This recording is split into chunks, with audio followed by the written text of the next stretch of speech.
तो थोड़ा अपने यहाँ थोड़ा शासन भी तो जरूरी है ना। इतना शासन हो कि व्यक्ति टूटे ना, और इतना भी प्रेम न हो कि वो प्रेम भी हिसाब से और शासन भी हिसाब से। यदि ऐसा जीवन में होता है तब जीवन व्यक्ति का सुखद होता है, सुसंस्कृत सुव्यवस्थित होता है। तो अपने यहाँ इसकी बड़ी महिमा। हमारे गुरु महाराज जी कहते थे, पत्नी हो तो सीता जैसी, अब पति हो तो राम जैसा। ऐसा अगर हो तब फिर देखिए कितना। इसीलिए राम भगवान ने सुपर्णखा के सब इतिहास को समझा था, उसका नाक कान कटवा दिया।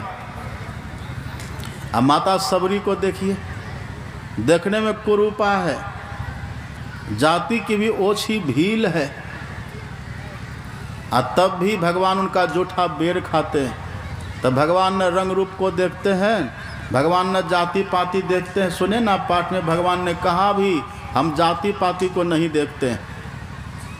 जाति पाति कुल धर्म बड़ाई, धन बल परिजन गुण चतुराई। भगवान कहते हम न जाति पाति को देखते, हम न कुल धर्म को देखते हैं, न हम पद प्रतिष्ठा को देखते हैं, हम ये सब नहीं देखते। बस कर्म बढ़िया हो, कर्म अच्छा हो, कर्म से व्यक्ति महान होता है। अब माता सबरी का कर्म देखे, सभी जानवर को खोल करके भगा दिया, सबकी रक्षा कर दिया माता सबरी ने। इसलिए भगवान उन पर बड़ा प्रसन्न हुए, बड़ा खुश हैं भगवान। लेकिन अभी लोग क्या कहते हैं? अभी लोग कहते हैं संडे हो कि मंडे निथी खाओ अंडे। तो आप किसी को मार करके कैसे जिंदा रह सकते हैं? आप किसी को मार करके कैसे स्वस्थ रह सकते हैं? संत कबीर साहब कहते हैं, सब सुन रहे ना मेरी बात को, ये बीच में घूमना फिरना थोड़ा बंद करिए, कम करिए, बैठिए आराम से। जिनको जहाँ जगह मिले बैठिए, बच्चों को भी बैठाइए। अंत भला तो हो भला, ठीक से बैठिए, सुनिए। क्या कह रहे थे हम? संत कबीर साहब कहते हैं, मांस मछलियाँ खात है, सुरा पान से हेत, तेनर जर से जाएंगे जो मूली की खेत। आप मूली की खेती किए हैं ना? आप देखिएगा धान की खेती जहाँ होती है, धान काटने के बाद कुछ न कुछ धान खेत में रह जाता है। गेहूँ भी लोग करते खेती, कुछ न कुछ गेहूँ तैयारी के बाद भी खेत में बच जाता है। जो गरीब लोग होता है अपना उसको चुन चान करके गुजारा करता है। लेकिन जहाँ गाजर मूली की खेती होती है, अब गाजर को पकड़िए ना, जड़ समेत उखड़ जाता है। ऐसे ही जो मनुष्य रह करके मांस मछली का सेवन करता है, तो ऐसे मनुष्य धर्म की खेत से वो सदा के लिए उखड़ जाता है। ये सबसे बड़ा अधर्म माना गया है। एक ने कहा कि बाबा हम ऐसे थोड़े खाते हैं। तो तब कैसे खाते हैं? कहा हम तो प्रसाद ही पाते हैं। प्रसाद कैसे पाते हैं? कहा जाते हैं दुर्गा माँ के मंदिर में, आप पहले दुर्गा माँ को चढ़ा देते हैं। जब दुर्गा माँ को स्वीकार हो जाता है ना, तब उसका प्रसाद पाते हैं। तो दुर्गा माँ को कैसे स्वीकार करवाते हैं? तो कहा नहीं जानते बाबा। नहीं, बताओ। तो कहते फुलैस करवाते हैं। फुलैस करवाते हैं ना लोग। तो हमने पूछा कैसे फुलैस करवाते हैं? फुलैस करवाने का क्या है विधि विधान? उसने कहा कि बाबा जिस बकरा बकरी की बलि देनी होती है ना, उसको नहला धुला के ले जाते हैं मंदिर में। अब मंदिर में ले जा करके उसको भगवती के सामने खड़ा कर देते हैं, और खड़ा करके उसके माथे पर एक पान का पत्ता रख देते हैं। अब पान के पत्ता पर अक्षत समझते ना, जो चावल, वो फुला करके पान के ऊपर अक्षत रख देते हैं, और अक्षत के ऊपर थोड़ा दुबड़ी दुबड़ी या थोड़ा तुलसी का 2-4 दल, एक ऊपर से सुपारी रख देते हैं। ऐसे होता है क्या फुलेश?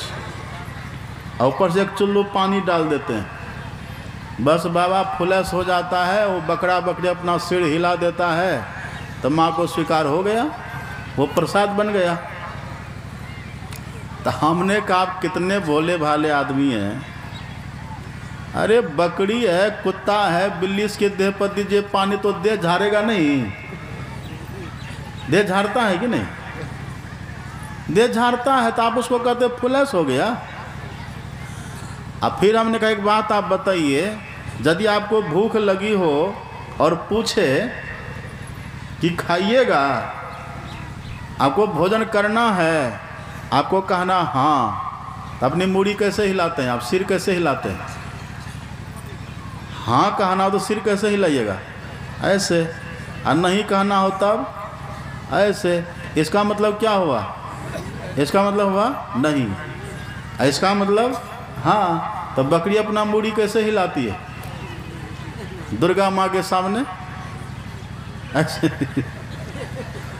आप देखे फुलेश करते हुए, वो बकरा बकरी अपना सिर ऐसे हिलाता है, मतलब नहीं, इसका मतलब है नहीं।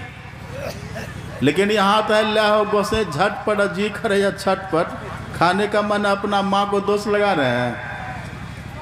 आप पढ़िएगा भागवत में कथा आती है।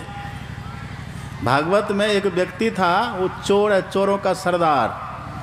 उसने माँ काली के मंदिर में, माँ काली के मंदिर में गया और माँ काली से मनौती किया है, माता ऐसी कृपा करो जब मेरी ये मनोकामना की पूर्ति हो जाएगी ना, हम तुमको बलि देंगे।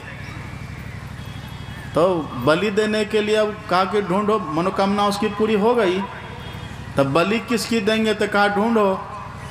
तो चोरों का सरदार था, उसने कहा बलि, ये बकरी की बलि क्या दोगे? बकरी, भैंस, गाय तक की बकरी क्या देना? किसी मनुष्य को पकड़ करके लाओ। जब बलिए देना है, अब मनुष्य भी जीव है, बकरी भी जीव है, गाय भैंसा भी जीवे है, तो मनुष्य की ही बलि क्यों ना हम दें? लिखा है भागवत में, पढ़िएगा। हम मनुष्य की ही बलि क्यों ना दें? तो संजोग से जब उधर गया खोजने के लिए, बलि के लिए, तो जड़ भरत उनको मिल जाते हैं। जड़ भरत वो जंगल में रहते तो अपना भजन करते थे और बिल्कुल निश्चिंत निफिक्र होकर के रहते थे।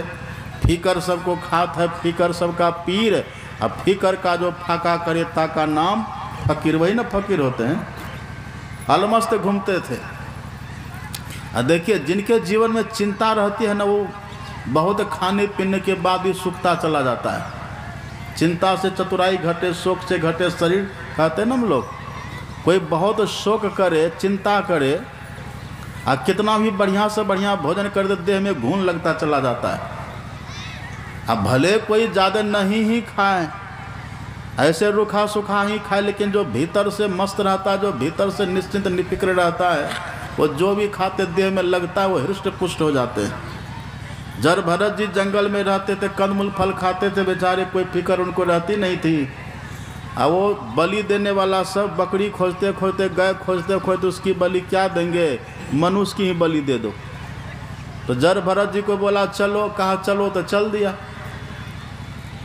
अब वहाँ गया तो सरदार ने देखा, हाँ ये तो बड़ा अच्छा है, इसी की बलि दे दो। कहा जाओ पहले इसको नहला धुलाओ। जड़ भरत को ले गया तालाब में नहलाने धुलाने के लिए। 4-5 चोर मिल करके, कोई पैर रगड़ रहा है, कोई पेट रगड़ रहा है, कोई पीठ रगड़ रहा है, कोई माथा धो रहा है, पूरा अंग प्रत्यंग को धो धा करके साफ कर रहा है। जड़ भरत कहते वाह भगवान, आपने कैसी कृपा करी, 1 महीना से हम नहाए भी नहीं थे। ये 4-5 सेवक आपने कहाँ से दे दिया? ये सब मलमल करके धो धो करके हमें नहला रहा है। देखिए महापुरुष की कैसी सोच होती है। जो होगा देखा जाएगा। वर्तमान में तो खुशी खुशी जील हैं, अभी तो सेवा कर रहा, बाद में जो होगा होगा। उसको खूब बढ़िया से नहला धुला दिया, तपस्या वाला शरीर दमक उठा, चमक उठा। और जैसे नहला धुला करके उसको बाहर लाए तो पूछता भूख लगी है क्या, कुछ खाओगे? तो कहते खिलाओगे तो खा लेंगे। तो सोचा कि इसकी तो आज बलि है, ये तो आज मरेगा, तो खिलाओ इसको बढ़िया से, अच्छा मिष्टान पकवान सब मंगाया, कहा बैठो खाओ। वो बैठा खाने के लिए, तो कई दिन से, कितना साल से बेचारा वो कंदमूल खा खा करके जीभ में छाला पड़ गया था। और जैसे वो पकवान व्यंजन मिला खाने के लिए, कहते वाह भगवान कैसी आपकी कृपा है, ये कंदमूल फल खाते खाते जीभ में छाला पड़ गया था, आज आपने कृपा करी, कितना सुंदर सुंदर व्यंजन पकवान खूब खाए। सरदार ने पूछा और दें, कहा दे दो, खा गए। और दें, हाँ दे दो, सब खा गए, सब खा गए, ढकार मारे। अरे ये तो बलि बड़ा मस्त है, इससे तो माँ बड़ी खुश होगी।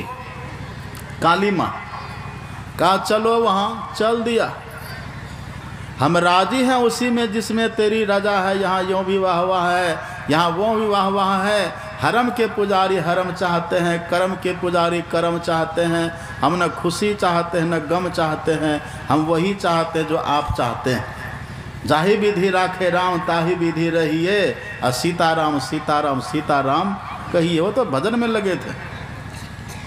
अब देखिए क्या होता है वहाँ, बहुत ध्यान से सुनिएगा। इस गांव में भी बलि होती है ना। कौन गांव है ये? खमकौल। हमको सुन के आश्चर्य लगा, इतना सत्संग जिस गांव में हो रहा है, उस गांव में प्राइवेट रूप से, हाँ जो भी है, देखिए है कथा लिखी है भागवत में। हम लोग किसी का पक्षपात नहीं करते, जो यथार्थ बात है वही न कहेंगे। भागवत में लिखा है कि माँ काली भद्र काली, वो तो भगवती है ना। भगवती को जगत जननी कहते हैं, जगदम्बा कहते हैं। और जगदम्बा कहने का भाव क्या है? जगत की अम्बा। और जगत में जो है सबकी अम्बा, सबकी माँ न हुई वो। अब ऐसी कोई माँ होगी, यदि किसी माँ का 5 बेटा हो, 5 संतान किसी माँ की हो, तो ऐसा कोई माँ होगी जो चाहे कि मेरा 4 बेटा एक बेटा का मांस काट करके खा ले? ऐसा कोई माँ कहेगी? और यदि कहती है तो क्या कहिएगा उसको? वो माँ हुई, वो तो चुड़ैल है। जो अपने संतान का लहू पिए, जो अपने संतान की मांस खाए, उसको हम देवी कैसे कह सकते हैं? वहाँ सुखदेव जी ने कहा परीक्षित से कि राजन, जब उस चोर के सरदारों ने उनको बलि देने के लिए भगवती के सामने रखा है, और भगवती की प्रार्थना करता है कि हे देवी, मैंने जो आपसे मनौती करी थी ना कि पूरी होने के बाद हम बलि देंगे, तो देखिए हमने आपके लिए बलि लाया है, आप इसको स्वीकार करिए। लिखा है भागवत में, जैसे उसने कहा है ना, और तलवार से उठाया है भरत जी का कत्ल करने के लिए, वहीं पर माँ के सामने। उसी काली माँ की मूर्ति से तेज प्रकट होता, और अट्ठास करती हुई माँ भद्रकाली प्रकट होकर के उस सरदार के हाथ से तलवार खींच लिया, और उसी का वहीं उसके सामने ही कत्ल कर दिया है। भगवती ने खुद से कत्ल किया है। इतना क्रोध में भरी है, उस सरदार के सिर को काट करके भगवती उसका गेंद की तरह क्रीड़ा करने लगी। गेंद क्रीड़ा, कंदुक क्रीड़ा किया है वहाँ, उनके सिर को उछाल उछाल करके। तब जर भरत जी ने प्रार्थना करी कि माँ शांत हो जाइए, ये दुष्ट था, नहीं जानता था, बलि नहीं देनी चाहिए थी। ये माँ चाहे दुर्गा हो कि भगवती की काली, कोई भी हो, ये जगदम्बा होती है। और यदि उनके सामने बलि दीजिएगा ना, परिणाम अच्छा नहीं होगा। भागवत वो तो लिखा हुआ, नारद जी ने कहा कि जिसकी जिसकी तुम बलि दे रहे हो ना, देखो सब तुम्हारी प्रतीक्षा कर रहा है। जिसकी तूने बलि दी ना, वो सब फिर तुम्हारी बलि देगा। और कबीर साहब कह देते हैं, कहता हूँ कही जात हो, कहा जो मान हमार, और जाका गर तू काटी हो, सो फिर काट तुहार।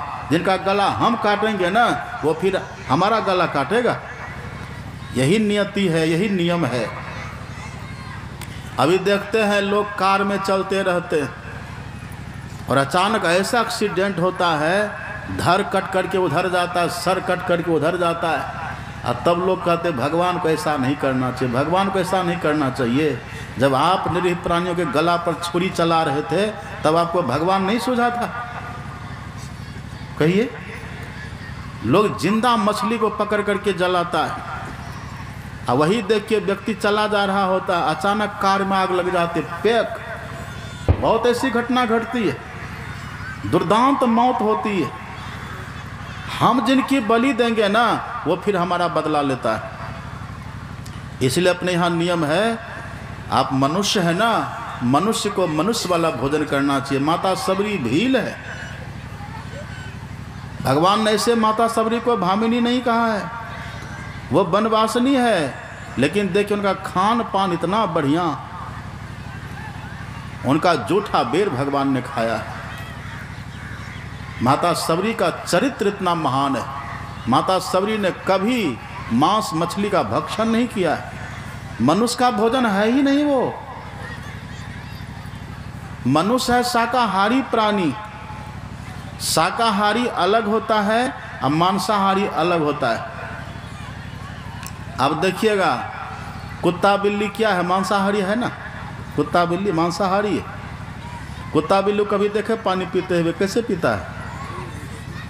कुत्ता बिल्ली को देखिए पानी कैसे पिएगा, वो चाट चाट करके पानी पीता है। मांसाहारी प्राणी जो होगा उसकी भगवान ने पहचान बनाई है। मांसाहारी प्राणी कभी भी मुंह सटा करके पानी नहीं पी सकता। वो जब भी पिएगा तो जी से चाट चाट करके पानी पीता है। और शाकाहारी जब भी पानी पिएगा तो मुंह सटा करके पीता है। अब बिल्ली को देखिए, कुत्ता को देखिए, सिंह को देखिएगा, वो पानी जब भी पिएगा तो चाट चाट करके। अब घोड़ा को देखिए, घोड़ा पानी कैसे पीता है? मुंह सटा के पीता। गाय को देखिए, भैंस को देखिए, बकरी को देखिए, ये सब पानी मुंह सटा करके पीता है। और मनुष्य कैसे पीता है? मुंह सटा के चाट करके पीते हैं पानी। ए बैठो।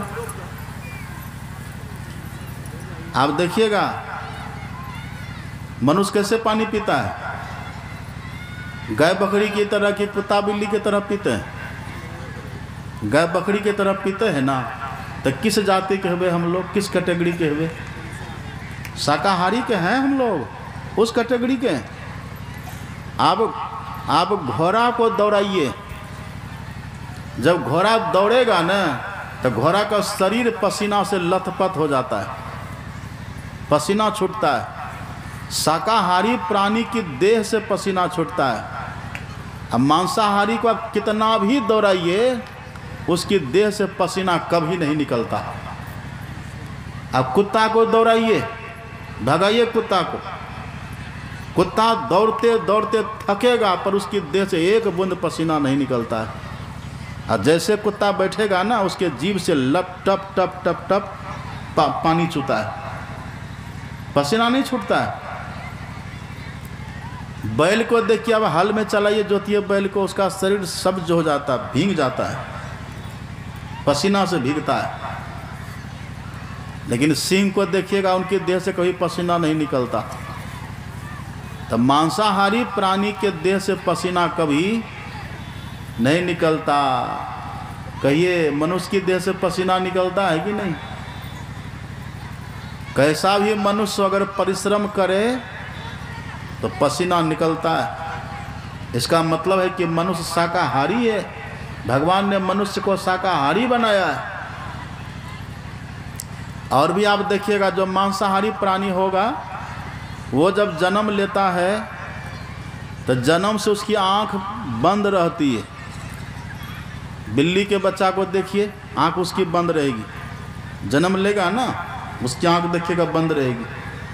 कुत्ता के बच्चा को देखिए, जन्म से आंख उसकी बंद रहती है। सिंघनी के बच्चा को देखिए, आंख उसकी जन्म से बंद रहती है। और गाय का बच्चा, उसकी आंख बंद रहती है। भैंस का बच्चा देखिए खुला, घोड़ा का बच्चा देखिए खुला रहता है। ऐसे मनुष्य का बच्चा आंख बंद रहती है, खुली रहती है, खुली रहती है। एक कितना उदाहरण है। ये सभी उदाहरण बतलाता है हम शाकाहारी। मनुष्य को मांसाहार नहीं करना चाहिए, शाकाहार बन करके रहना चाहिए। और ये बलि प्रथा नहीं करना चाहिए। क्योंकि जो माँ हमारी माँ है, जो जगदम्बा है, वो बकरी की भी माँ है, वो मुर्गी की भी माँ है, वो मछली की भी माँ है। ये है ना नियम, इसलिए उसकी बलि नहीं देनी चाहिए। अब मछली को देखिए, मछली क्या सब खाती है। हे भगवान, लोग कैसे उसको खा जाते हैं। अच्छा, मछली खाने वाले सब जरा हाथ उठाइए तो देखो चेहरा, हाथ उठाइए। आपको पता है, हम गंगा जी में स्नान कर रहे थे एक बार हरिद्वार में, हमको सर्दी हो गई थी, सच्ची घटना हम बता रहे आपको। स्नान कर रहे थे गंगा जी में, हमको सर्दी हुई थी, तो इतना पानी में जाके खड़े हुए ऐसे हाथ को मल रहे थे, तो नाक साफ करना था। हम जैसे नाक साफ किए, नेटा को रखे पानी पर, मछली पहले से तैयार थी वहाँ। जैसे अंगूर हम लोग खाते हैं ना, ऐसे मछली वो नेटा खा गई, टपाक से निकल गई। और वहीं एक 10 नंबर घाट है, जितना हरिद्वार में कोई मरते हैं ना लोग, सबको 10 नंबर घाट में जाके जल प्रवाह कर देते हैं, और वहीं भस्ता ने वहीं रह जाता है मुर्दा, और सब मुर्दा को नोच नोच करके मछली खाती रहती है। और वहीं बगल में मछुआ वो जाल फंसा फेंक करके मछली को फंसा करके बेचता रहता है। अब कहिए, मछली खाने वाला क्या नहीं खाया, क्या क्या गंदा गंदा पदार्थ। देखिए मछली के पेट में क्या क्या रहता है। एक व्यक्ति था, उसके पास घोड़ा था, तो घोड़ा उसका मर गया। राजा का घर था बगल में, राजा घर गया, कहा कि राजन, हाँ मेरा घोड़ा मर गया, जाके ले आइए, खा लीजिएगा। कहा पागल हो गए तुम रे, हम घोड़ा खाते हैं। वो क्या किया, उसका तालाब था पोखर, उसी तालाब में जाके घोड़ा को फेंक दिया। अब मछली नोच नोच करके खा रही है, और वही आया उसी राजा का मछुआ, जाल फंसा के सब मछली को पकड़ के ले गया। वो व्यक्ति गए, कहा कि राजा साहब आप सीधा सीधा नहीं खाए, टेढ़ा घुमा फिरा के खाए। सीधा अगर घोड़ा खाते तो बढ़िया न होता, घोड़ा को खाए मछली, या मछली खा रहे हैं आप। देखिए क्या क्या ये है ना, मछली क्या क्या खाती है। एक बात देखिए, जो मांस का भक्षण करेंगे ना, वो व्यक्ति शराब भी पिएगा, पक्का है। मांस है तो मदिरा भी वहाँ रहेगा, और यदि मदिरा पीना शुरू कर दिए ना, उसका सुधार भी बहुत कठिन हो जाता है। नीतीश कुमार कितना भी बैन लगा दे, शराब पर प्रतिबंध लगा दे, लोग कैसे कैसे कहाँ कहाँ से ला करके पैक चालू कर ही लेता है, रहता है बंद। अभी हम यहाँ जो आए हैं ना, घेलार में थे, घेलार से आए जलवार, जलवार से यहाँ हम आए हैं। घेलार है मधेपुरा जिला में उधर, हाँ वहीं घेलार में थे। वहाँ एक व्यक्ति था मेरा बहुत प्रिय, मेरा क्या मतलब, वो हमको बहुत मानते थे, और डीलर साहब थे वहाँ के, डीलर थे। तो वो मेरे पास आते थे, उनकी पत्नी रोती थी, बच्चे रोते थे, बाबा इतना शराब पीता, जरा इनको समझाइए। मेरे सामने जब वो आते थे ना, एकदम साष्टांग प्रणाम करते थे, बाबा आप है कि हम ही हैं, बस अब हम आपसे दीक्षा लेने वाले हैं। इतना बढ़िया बोलता था, हम भी शांत हो जाते थे, हम भी शांत हो जाते थे। ये बेचारा धीरे धीरे छोड़ देगा। एक दिन हम उधर से आ रहे थे कार से, इधर से वो उधर से साइकिल से आ रहा था, तो हम पूछे कहाँ गए थे, कहा बाबा अभी का अगवानी करने के लिए आए थे। और दूसरा ने कहा कि बाबा शराब पीने के लिए गया था, बगल में भट्टी है। हमने कहा कि देखिए, उनको बहुत समझाए, नहीं समझा बेचारा। इस बार जो हम गए, उनकी पत्नियाँ कितनी रोती थी बेचारी, कहा कि बाबा मर गया, नहीं रहा। जवान पत्नी विधवा हो गई। ये शराब देखिए क्या क्या व्यक्ति की।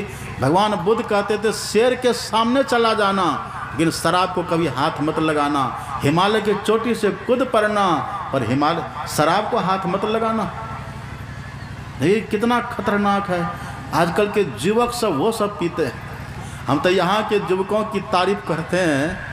ये हमारे अरविंद बाबू हैं, अरविंद बाबू हैं, जवाहर बाबू हैं,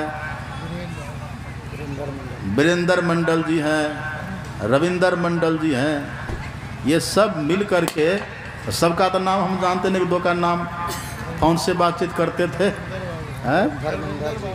हाँ, धर्मेंद्र बाबू हैं, सब युवक सब है यहाँ के। सब मिल करके देखिए कितना ये इतना विशाल आयोजन सब मिल करके करते हैं, तो इनकी न तारीफ है। एक युवक गया शराब पी लिया और शराब पी करके चला सड़क पर। अब जैसे चला सड़क पर तो पीने के बाद तो झूमता है ना, लोग देखे कैसे झूमता है शराब पी करके, उसकी दुनिया अलग रहती है। अब शराब पी करके झूमते झूमते जा रहा था, रास्ता में सीवर लाइन होता है ना रोड पर, शहरों में सीवर लाइन गंदा गंदा पानी वाला, जो सब शहर का मल मूत्र वाला पानी उसमें बहते रहता है। अब वो व्यक्ति गया उसी में झूमते झामते उसी में गिर गया, उसी में गिरा, तब उसके मुंह में वही गंदा गंदा सब। एक व्यक्ति देख रहा था, गया उसको उसका बाल पकड़ के खींच के उसको बाहर किया। वो नशा में कहते हैं गांव का किस लोग ने मूर्ख ने मुझे इस अमृत के कुंड से बाहर कर दिया। अमृत का कुंड उसको लग रहा है। और जैसे वहाँ से बाहर होकर के चला, उधर से एक माताजी चली आ रही थी, थोड़ी हेल्दी थी, मोटी ताजी, अब बूढ़ी थुल कदवा शरीर, उधर से चली आ रही थी। इधर से शराबी जा रहा था झूमते झामते, और जाके माते जी में टकरा गया। अब बेचारी बूढ़ी थी वो, अब वो शराबी कहते से गांव का लोग कैसा है, भैंसिया को खोल के छोड़ देता, तब हम टकरा गए। और उसका बेटा था बगल में ही, लिया लाठी, 2-4 लाठी दिया, कहा मूर्ख तुम शराब पी करके रोड पर चलते हो, और मेरी माँ को तुम भैंसा का तो शर्म नहीं आती तुमको। अब लगी उसको मार, तो मार तो शराबी को भी लगती है ना, चोट तो उसको भी लगती है। अब चला वहाँ से, संजोग से उधर से मरखन्नी भैंस चली आ रही थी। अभी वो भैंसिया को देख के कहता है, हे बुढ़िया माँ, माता जी अब माफ़ करिएगा, बगल हो जाए नहीं तो फिर टकरा जाइएगा। वो भैंसिया कहीं माने, आई भैंसिया सिंह से उठा करके पटका रौंदती भी निकल गई। दुर्दशा शराबी की हो गई। कितने कैसा लोग कर्म करते, कहाँ कहते बड़े भाग मानुष तनु पावा, सुर दुर्लभ सब ग्रंथ ही गावा। ऐसा सब कर्म ने माता सबरी में ये सब गुण कुट करके भरा हुआ था। इसलिए भगवान ने माता सबरी का जूठा बेर खाया और माता सबरी को निमित्त बना करके कहा कि मनुष्य मात्र को करना क्या चाहिए। नवधा भगति कहो तो ही पाही, और सावधान सुनो धरु मन माही। हे सबरी, मैं आपसे 9 प्रकार की भक्ति कहता हूँ, सावधान होकर के सुनो, मन में धारण करो। ये सब काहे घूम रहे बीच में? सब बैठिए। धान खेत में भर जाते हैं वो छुट्टी गई। हाँ, वो पतिव्रता वाली छुट्टी गई है। उसका पति भी गया उधर धान खेत में, वो गेहूं वाला खेत में हल चला रही है। आया खोल करके, प्यास तो उसको लगी नहीं थी, आ गया। अब पत्नी वहाँ धान कुटने का ढोंग कर नाटक कर रही है, वो भी हाथ में वो मूसल लेकर के धान कुट रही है। यह हल खोल कर खेत को तो बर्बाद करिए दिया। घर पर अब पत्नी से कहता, रे देवी प्यास लगे, पानी लेकर के आओ। वो कहते अब चमत्कार का समय आ गया। अब हाथ में समाट ऐसे जो लेके, अब सोचती कि देखें छोड़ते हैं रहता है कि नहीं। वो ऐसे देख भी रही थी, और छोड़ भी जो रही थी न, जैसे छोरा समाट को, बस गिरा नाक पर, नाक को लिए दिए, साफ कर दिया उसको। देखा देखी भक्ति का कबो न चरसी रंग, अब विपत्ति परियों छारसी जो केचुली भुजंग। देखा देखी ने, हमारे जीवन में सहज पातिव्रत्य होना चाहिए, सहज ढंग से होना चाहिए। देखिए एक गाना आप सुने हैं, बेटा कितना प्यारा हो सिर पर चढ़ाना ना चाहिए, अब बेटी कितनी प्यारी हो घर घर घुमाना। आपको मेरी बात थोड़ी कड़वी बुरी लगेगी, लेकिन इस बात को हृदयंगम करिए। पुत्री जब तक छोटी है माता पिता की देख रेख में, विवाह हो गया पति के देख रेख में, बूढ़ी हो गई पुत्र के देख रेख में, वो सदा रक्षणीय है। और जिस कुल की माताएं दुष्चरित्र हो जाती है ना, वो कुल खानदान बर्बाद हो जाता है। इसलिए हमारे देश की जो माताएं थी, आप पढ़िए ना, कौशल्या कैसी थी माता कौशल्या? कौशल्या आदि नारी प्रिया, सब आचरण पुनीत, अपति अनुकूल, प्रेम दृढ़, हरिपद कमल विनीत। माता कौशल्या जो थी दशरथ जी के अनुकूल चलने वाली थी और भगवान के चरणों में इतना प्रेम था, उनकी भक्ति को देख करके उनके कोख से राम भगवान प्रकट हो गए। भाई प्रगट कृपाला दीन दयाला कौशल्या हितकारी। देवहूति माता के उधर से कपिल भगवान प्रकट हुए और कपिल भगवान ने उपदेश देकर के माता देवहूति का कल्याण कर दिया। माता हो तो ऐसी होनी चाहिए। ऐसा देखते हमारे कुंदन बाबा, दो भाई, इनको देख अभिनंदन बाबा को सोचे कहीं बाहर का महात्मा है। दोनों भाई देखिए माताजी, अब माताजी का स्वभाव हम देखते हैं। कोई भी साधु महात्मा कितना सम्मान करती है, रात दिन एकदम बाबा क्या खाइएगा, कैसे रहिएगा, साधु महात्मा के प्रति कितना भाव। देखिए तो इनका दो बेटा साधु के बेस में बड़ा अच्छा लगता है।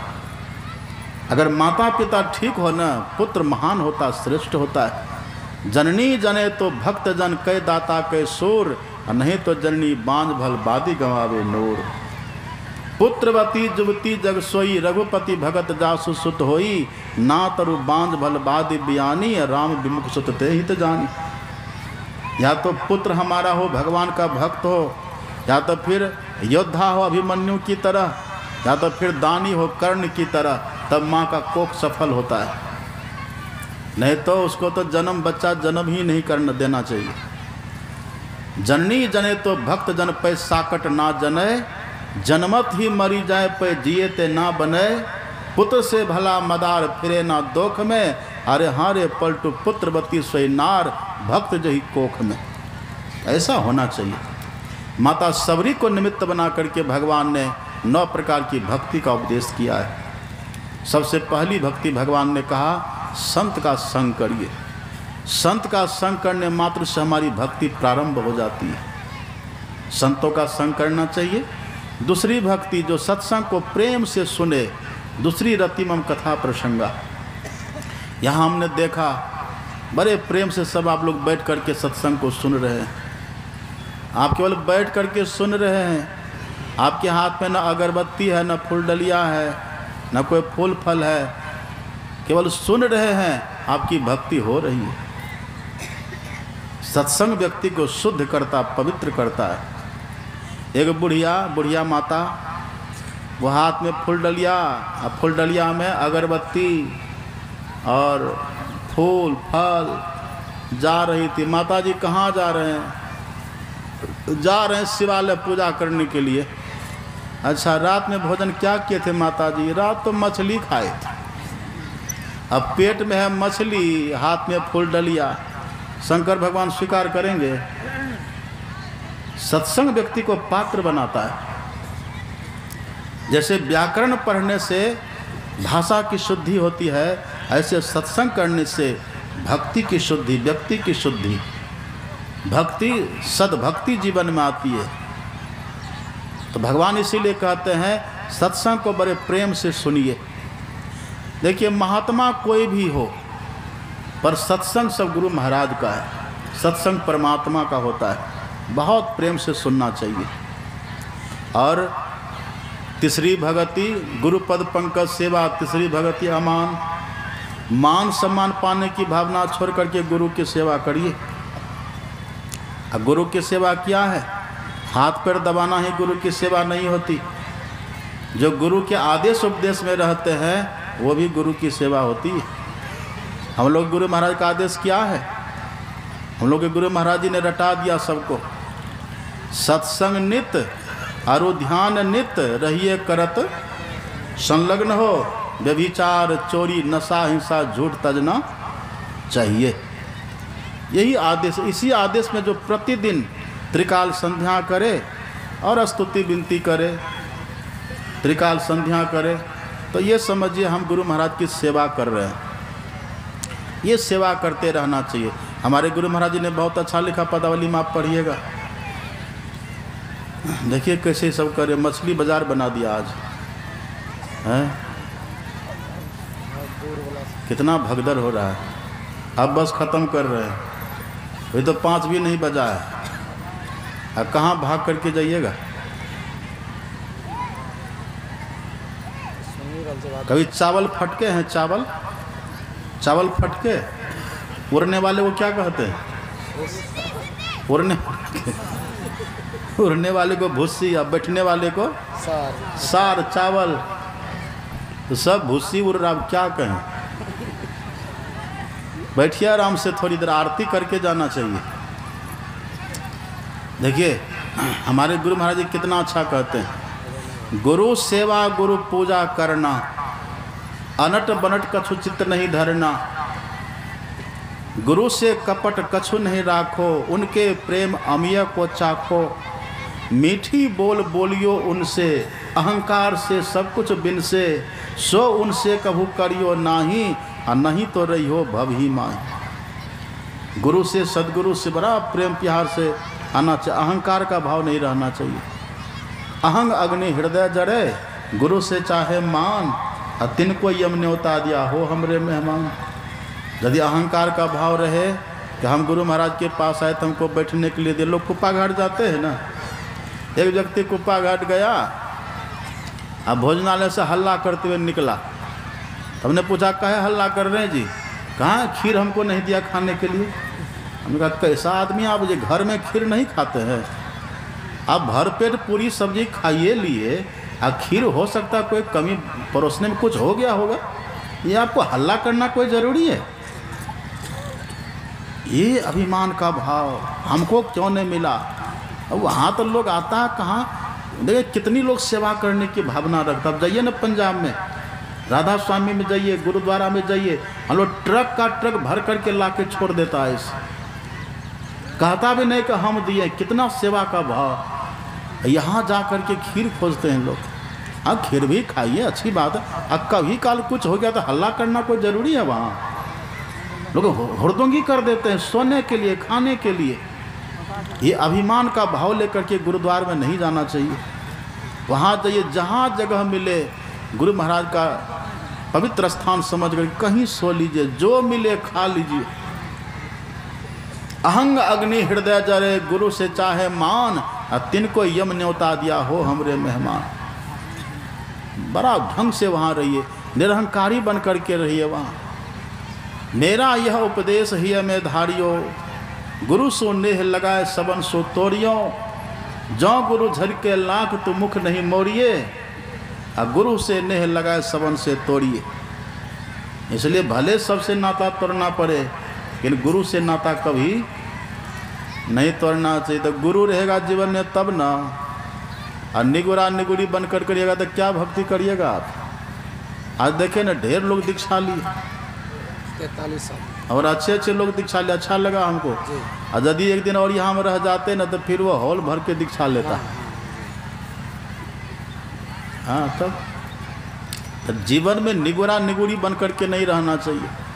अपने से तो आप भगवान का नाम लेते ही हैं, समय लगाते ही हैं। यदि वही समय वही नाम आप गुरु से जान करके जपिया लगाइए समय, उसका अलग महत्व होता है। गुरु बिनु माला फेरता, गुरु बिनु करता दान, और गुरु बिनु सब निष्फल गया बुझो वेद पुराण। गुरु बिनु जप तप दान व्यर्थ व्रत, तीरथ फल नहीं दाता, और लक्ष्मीपति ने सिद्ध गुरु बिनु वृथा जीव जग जाता, व्यर्थ चला जाएगा। इसलिए जीवन में गुरु होना चाहिए। और गुरु की भक्ति कटे जम फांसी, जम के मुख पर छार। अब बिनु गुरु भक्ति परे जम फांसी, जम की खाएगा मार। दोनों बातें कबीर साहब की वाणी है ये। इसलिए जीवन में एक गुरु होना चाहिए। अब गुरु कौन गुरु होना चाहिए? कान फूकने वाला, पान दिया फूल दिया और दिया पैसा, 3 फूक फूक दिया बैल हो कि भैंसा। हरई शिष धन शोक न हरई, आ सो गुरु घोर नरक मह परई। जो गुरु शिष्य का धन ठगता है, शिष्य के भीतर की शंका का समाधान नहीं करता, वो गुरु मर करके घोर नरक में जाता है। तो चेला कहाँ बैकुंठ जाएगा? लोभी गुरु लालची चेला दोनों नरक में ठेलम ठेला। आन्हर गुरु बता चेला, मांगे केला तो दिया ढेला। एक आश्रम में एक गुरु रहते थे, वैसे ही थे कान फूकने वाला। एक लड़का आया, कहा कि बाबा हम भी आपके आश्रम में रहेंगे, हम भी गुरु बनेंगे। तो कहा रहो। रहने लगा, न गुरु कभी ध्यान भजन करे और उसको क्या कहेगा, कान फूक दिया। कहा रहो, रहने लगा। कहा कि देखो बिना पूछे कोई काम मत करना। गुरुजी जा रहे थे कहीं सत्संग में, तो कहा तुम भी चलो। पीछे पीछे वो जा रहा था, गुरुजी जा रहे थे। तो रास्ते में गुरुजी की जेब में कुछ रुपया पैसा था, वो गिर गया। और लड़का देखा, उठाया नहीं। जब वहाँ निवास पर गए, गुरुजी देखे अपने जेब में तो रुपया पैसा है नहीं। अरे जेब में पैसा था, क्या हुआ? गुरुजी तो रास्ते में गिर गया, उठाया नहीं। गुरु महाराज आप बोले थे न बिना पूछे कोई काम नहीं करना, हम कैसे उठाते? अरे उल्लू, साथ में तुम रहते हो, इतना अकल तो होना चाहिए, कुछ गिरे तो उठा ले। कहा ठीक है गुरु महाराज, अब जो कुछ गिरेगा तुम उठा लेंगे। अब आपका आदेश हो गया न, हम उठा लेंगे। और तब तो कार का जमाना था न, घोड़ा से लोग चलते थे। अब गुरुजी घोड़ा पर बैठे चले तो रास्ते में घोड़ा को लगा लेट्रिन, तो लिद्दी गिरने लगी। अब कहा कि गुरु महाराज ने कहा कि जो गिरे उठा लेना, तो लिद्दी भी गिरे और लिद्दी को समेट लिया, कपड़ा में बांध लिया। और जब वहाँ गए सत्संग में तो सब कह रहा गुरु महाराज की जय। और वो लड़का माइक के पास गया, कहता गुरु महाराज लीजिए लिद्दी। अरे हमको तो लिद्दी दिखा रहा है। गुरु महाराज आप ही ने बोले थे जो कुछ गिरे तो उठा लेना, हम गिरे तो उठा लिए। गुरु महाराज उठाए तब भी डांट रहे हैं, और दिन नहीं उठाए थे तब भी डांटे, तो हम क्या करें? अरे लल्लू क्या उठाना नहीं उठा, इतना अकल तुमको होना चाहिए ना। कहा एक काम करिए ना गुरु महाराज, क्या उठाना हमको लिस्ट बना करके दे दीजिए, ऐसे भूल हो जाती है, लिस्ट बना करके। कहा ठीक है। तो कहा कॉपी कलम लेकर के आओ। कॉपी कलम लाया, उसको लिस्ट बना करके दे दिया। कॉपी कलम गिरे वो उठा लेना, रुपया पैसा गिरे वो उठा लेना, कपड़ा लत्ता गिरे वो उठा लेना। बड़ा सा लिस्ट बना करके उसको दे दिया, लड़का भी रख लिया। अब वहाँ से चले फिर आगे सत्संग में, घोड़ा पर गुरुजी सवार। एक नाला पड़ता था रास्ते में, पानी कम कीचड़ ज़्यादा था, तो घोड़ा तो छलांग मार के ना पार करेगा। अब घोड़ा जो छलांग लगा रहा था तो गुरुजी ही नाला में गिर गए। अब कहते बेटा देखो मैं गिर गया, निकालो नाला से। ठहरिए गुरु महाराज जी देखते लिस्ट में आपका नाम है कि नहीं। अरे उठाओ, मैं डूब रहा हूँ, देखो मैं मर रहा हूँ। कहा ठहरिए ना, लिस्ट आप ही ने बना है गुरु महाराज, हम तो नहीं बना है। लिस्ट में देख लेता आपका नाम है कि नहीं। अब वो लड़का वहाँ खड़ा खड़ा लिस्ट देख रहा है। गुरुजी वहाँ कीचड़ में धंसते धंसते कंठ तक आया। कहा गुरु महाराज लिस्ट में आपका नाम नहीं है, आप रहिए हम चले। अब वो लड़का चला गया, वो वहीं डूब करके मर गया। गुरु नाम है ज्ञान का, शिष्य सीख ले सोए। अज्ञान मर जा जाने बिना गुरु और शिष्य ना कोई। यदि गुरु के पास ज्ञान नहीं है ना, तो न चेला को लाभ होगा न गुरु की गति है। इसलिए भगवान कहते हैं सच्चे गुरु की पहचान करिए, पानी पियो छाना गुरु करो जान। अच्छा पूछा कि सच्चे गुरु की पहचान क्या है, हम कैसे समझे कि सच्चे गुरु हैं ये? एक मंत्र बतला देने से कोई गुरु नहीं हो जाते। अब भगवान के किसी नाम का जप करने से भी, बतला देने से भी कोई गुरु नहीं होते। पक्के गुरु की पहचान क्या है? पक्के गुरु की पहचान है मुर्शिद कामिल से मिल सिद्क और सबूरी से तकी, जो तुझे देगा फाम सहरक को पाने के लिए। अपने से देह में सहरक का जो पता बता दे, सहरक। और सहरक किसको कहते हैं? सहरग एक स्थान का नाम है जहाँ ये जीव रहता है, जहाँ हम रहते हैं इस देह के भीतर, उसी को कहते हैं सहरग। आज्ञा चक्र उसी का नाम है। इसका जो भेद बता दे किधर है आज्ञा चक्र, उसी वही होते हैं गुरु। मंत्र जब तक कोई बतला देगा, ये भेद जो बतला दे, क्यों भटकता फिर रहा तो ऐ तला से यार में, रास्ता सहरग पे है दिलवर पे जाने के लिए। उसी सहरग से रास्ता गया हुआ परमात्मा के पास। ये भेद जो बता दे वो सच्चे गुरु हैं। झूठे गुरु के पक्ष को तजत न कीजिए बार, द्वार न पावे शब्द का भटके बारंबार। तनमनता को दीजिए जाके बिसिया नाहे, आपा सभी मेटी के राखे साहब माए। सांचे गुरु के पक्ष में मन को दे ठहराए, चंचलते निश्चल भैया नहीं आवे नहीं जाए। तो भगवान ने कहा सच्चे गुरु की खोज करिए, उनसे दीक्षा लेकर के गुरु भक्त बनिए। फिर स्तुति प्रार्थना करिए, चौथी भक्ति है। और जो मंत्र गुरु बतला दो उस मंत्र को मन ही मन जपिए, ये पांचवी भक्ति है। मानस जप और मानस ध्यान, ये पांचवी भक्ति है। जो मंत्र दीक्षा नहीं लिए उससे भक्ति होगी ही नहीं। अब मानव तन मिला है भक्ति करने के लिए, जिसका खान पान ठीक है, रहनी गहनी ठीक है, खान पान भी नपा तो लाए। अब ये नहीं कि इतना खा लीजिए। एक व्यक्ति बैठता था ना जप करने के लिए, तो जब जैसे ध्यान करने के लिए बैठे बस झुकने लगे। कह रहे इतना आपको आलस आता, थोड़ा खुराक कम करिए ना, कम खाइए। कहा कम में खाते हैं, हाँ कम खाइए। और जैसे बैठे ध्यान पर फिर झुकना शुरू करें। मांस मछली की तो यहाँ पर बात ही नहीं है।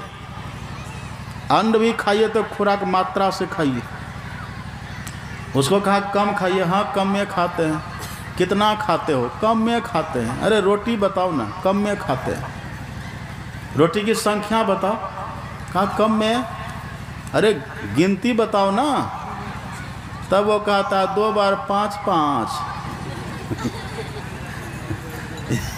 2 बार 5 5, 1 बार 10, 2 बार 5 5, 1 बार 10, एक थाली दाल खाए उसी में बस। 20 रोटियाँ खाइएगा तो भजन बनेगा, 20 रोटियाँ बनिएगा तो। भगवान श्री कृष्ण गीता में कहते हैं नातस नतस्तु योगोस्ति न चैकांत मनस नतः न चाति स्वप्नशीलस्य जागृत नैवचार जो न। हे अर्जुन, बहुत खाने वाला से भी योग नहीं होता और कम खाने वाले से भी नहीं होता है। युक्ताहार विहारस्य युक्त चेष्टस्य कर्मसु युक्त स्वप्नावबोधस्य योगो भवति दुःखः। जिनका खान पान नपा तुला है, थोरो खा तो कल्पे झलपे घनो खाए ले रोगी, और दूह पखा के संधि विचारे ते को बिरला जोगी। जिसका खान पान ठीक है और तब जप ध्यान करे, उसका जप धीरे धीरे बनता है। जैसा खावे अन्न वैसा होवे मन, अन्न का तासीर होता है। इसलिए अन्न की मात्रा व्यक्ति को जाननी चाहिए। जब मात्रा से खाएंगे ना तो वो अन्न खाने से फिर भजन में मन लगता है। इसलिए भगवान ने कहा खान पान को, हमारे गुरु महाराज जी कहते हैं ना, खान पान को प्रथम संभारो, खान पान को प्रथम संभारो, रस रस सब अवगुण को मारो। एक आदमी था, भोरे उठता था 8 रोटी खाता था बिछौने पर, सिरहोना में लेकर सोता था 8 रोटी। सही बात है, ये घर कहानी नहीं है, सही है। हरिद्वार में सोता था तो 8 रोटी को सिरहोना में रखता था, अब भोरे उठे खा लेता था। तो किसी ने पूछा आप भोरे उठते हैं, न मुँह धोते, न लेट्रिन, न पैखाना, न पेशाब, रोटी खाते हैं? का पदावली नहीं पढ़ा है? और क्या लिखा पदावली में? खान पान को प्रथम संभारो। प्रथम मतलब उठते ही पहले खा लेते हैं, यही इसका भाव है।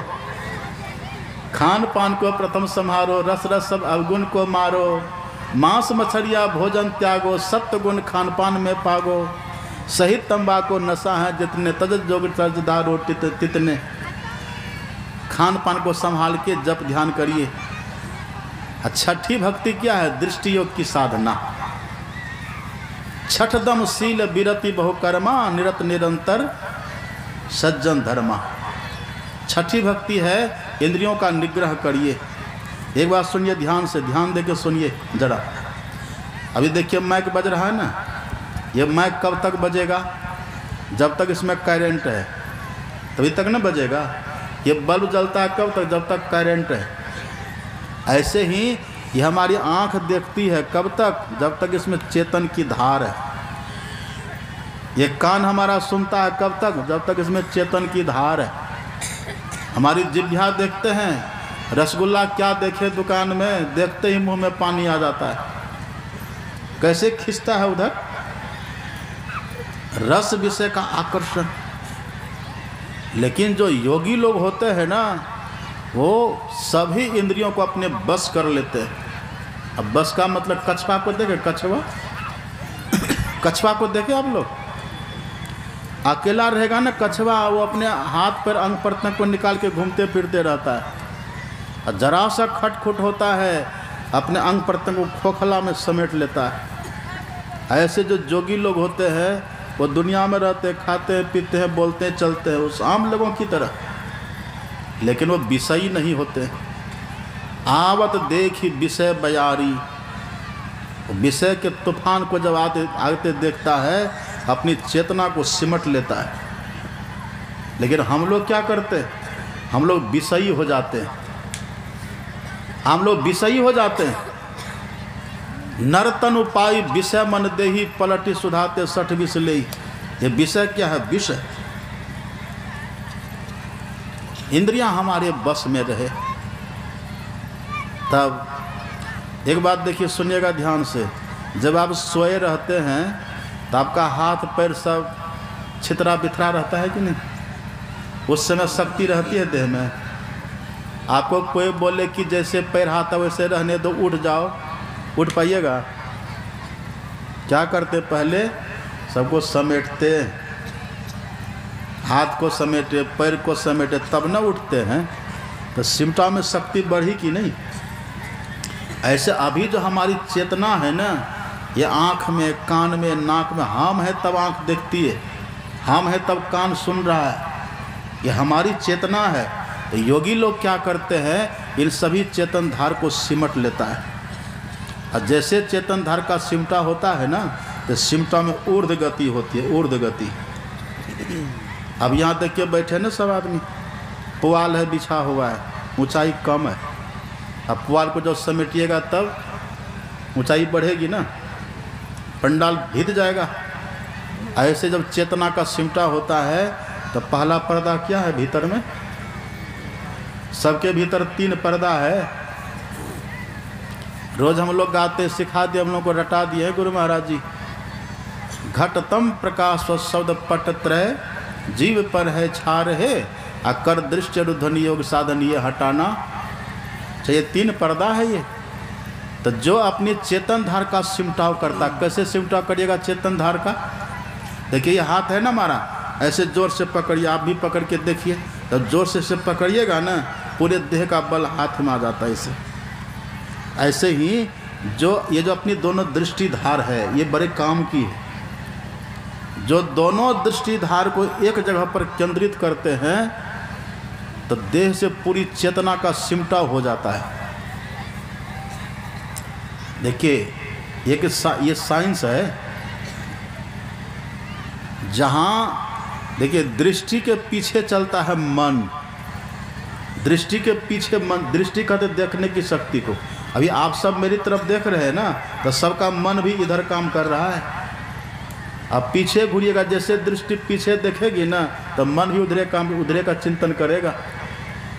दृष्टि के पीछे मन चलता है, अब मन के पीछे प्राण चलता है, अब प्राण के पीछे चेतन चलता है। कबीर साहब कहते हैं, कहे कबीर चरण चित राखो ज्यों सुई बिच डोरा रे। आप कभी सुई में धागा घुसाए? थोड़ा गंभीर ज्ञान सुन लीजिए, अंतिम दिन है ना, अब अंतिम समय, बस थोड़ा सा अब अंतिम कर देंगे। अब कोई सुई में धागा घुसाए? उस समय देखिएगा जिसमें आप सुई में धागा पिरोते हैं ना, तो आपकी दृष्टि एकदम सुई के छेद पर होती है। दृष्टि वहाँ रहती है ना, उसमें मन चंचल रहता है, उसमें मन शांत हो जाता है। अब फिर आप उसमें नाक में से उंगली लगाइएगा ना, आपके श्वास प्रश्वास की गति भी धीमी पड़ जाएगी। यह प्राण। तो जब दृष्टि स्थिर होती है तब मन शांत हो जाता है, और जैसे मन शांत हुआ तब प्राण की गति स्वतः शांत हो जाती है। तो दृष्टि के पीछे मन, मन के पीछे प्राण, और प्राण के पीछे चेतन। दृष्टि सिमटेगी तब मन स्थिर होगा, जैसे मन स्थिर हो जाएगा तब प्राण स्पंदन की क्रिया निरुद्ध हो जाएगी। जैसे प्राण स्पंदन की क्रिया निरुद्ध होती है चेतन का ऊर्ध्वगमन हो जाता है।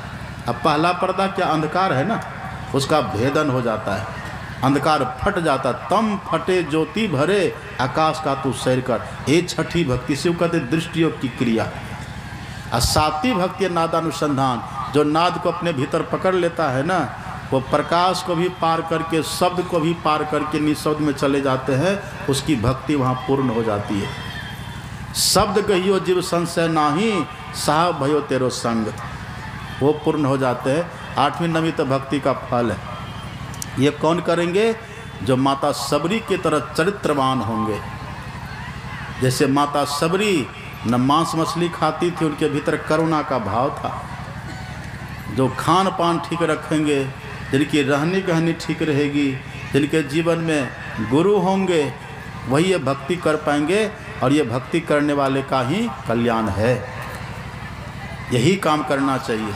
ये देखिए कितना भव्य कार्यक्रम यहाँ के जो सब आयोजन करता है, सबके लिए, सबका तो हम नाम जानते हैं ना, वही हमारे अरविंद बाबू हैं, जवाहर बाबू हैं, रविंदर बाबू हैं, और कौन है?